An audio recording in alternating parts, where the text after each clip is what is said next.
ഭാരതി, ഞാൻ പറഞ്ഞതല്ലേ രവി എപ്പോ നോക്കിയാലും എന്റെ പാവാട പിടിച്ച് വലിച്ചോണ്ടിരിക്കുന്ന കാര്യം.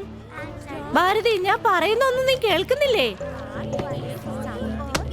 ഞാൻ നോക്കിക്കോളാം.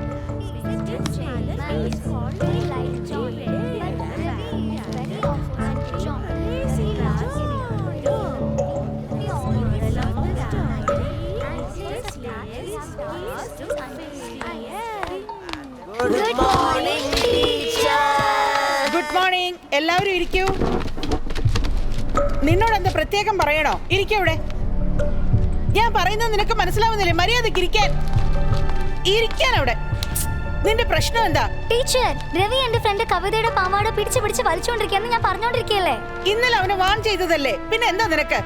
അവനോട് മുട്ടുകുത്തിരിക്കാൻ പറ. ദേ നോക്ക്, ഞാനാണോ ടീച്ചർ അതോ നീയാണോ? മര്യാദക്ക് ഇരുന്നോ. അവൻ മുട്ടുകുത്തി ഇരുന്നാ മാത്രമേ ഞാൻ ഇവിടെ ഇരിക്കത്തുള്ളൂ. പറഞ്ഞാ നിനക്ക് മനസ്സിലാവില്ല. ഒന്ന് തന്നാലുണ്ടല്ലോ ഞാൻ. അവൻ തെറ്റ് ചെയ്ത് അവനെ വിട്ടിട്ട് എന്നെ അടിക്കാൻ വരികയാണോ?